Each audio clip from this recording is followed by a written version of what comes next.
teach you guys is the six-sided box breath. Now, I know if you, some of you may be singers, some of you may not be, but I'm sure all of you have heard people say, breathe from the center, breathe from the diaphragm, take a singer's breath, and there's all these words. And you're like, oh, okay. And in your mind, you're thinking, I don't really know what that means, right? So I'm here to demystify that for you, right? So what I call that is the six-sided box. And this is what people mean when they say, take a diaphragmic breath or breathe from the center or, you know, a singer's breath. That's what this is. So I imagine, like, if I took a big machete, no, non-violence, but this is just for the interest of the exercise here, and I chopped myself right where my rib, like the bottom of my rib cage is. That's where your diaphragm lives, guys. And your diaphragm, as far as muscles, is super important to your breath support. Okay, you guys know when you hiccup, the muscle that's freaking out in there when you hiccup, that is your diaphragm muscle. So it's like, we're usually not aware of it unless that's happening, right? But if you imagine like that spot, right, kind of where your rib cage meets, if you chopped yourself in half, like this way, there, that is the top of what I call the six-sided box. Then you've got like hips and bottom of pelvis. Chop yourself again in your mind. That's the bottom of the box. So I've got top, bottom, and then I've got side, side 3, side 4, side 5, side 6, front to back. So I'm literally making in my head a six-sided box on this section of my body. Does that sort of make sense? This is just a mental exercise.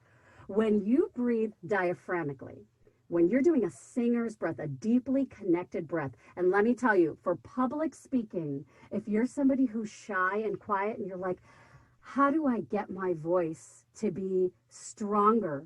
Yes, some of it is confidence, right? Some of it is psychology, but sometimes you can help yourself just by learning how to breathe properly before you send those words out of your mouth.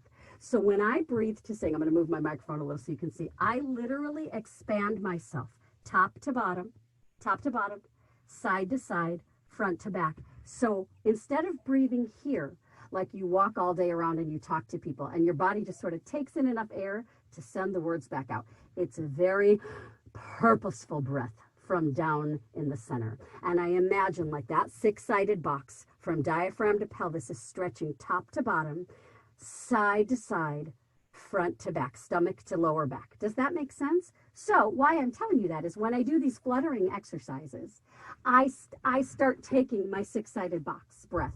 I start breathing full, and I try, while I'm warming up the lips and the tongue, I start to warm up my breath endurance, right? Sometimes you got to get through a heavy sentence when you're speaking, and you just want to have the air to get through it, right? So I'll take a huge breath, and I'll just kind of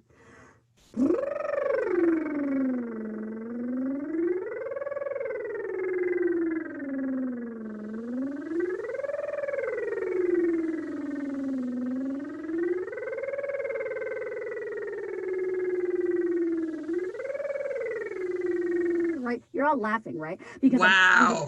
That was long. But what all that is, guys, is me practicing this kind of breathing over and over and over for the better part of the last 20 years. And I'm not kidding you when I tell you, having that breath support as a singer or a speaker gives me so much confidence. I'm not going to run out of air. You hear me and I'm like, hi, guys, when I breathe. Hi, guys. The air, the connection to my breath is coming from a deeper, more grounded place. And it gives me projection if I have to be loud. It gives me confidence. It makes me feel strong and grounded. And it allows me to carry my air. This is not, I'm not magic, I promise. This is just me training that six-sided breath over and over and over to build that breath supply that I have to pull from when I speak. And I know that sounds really weird, but breath and confidence are so linked.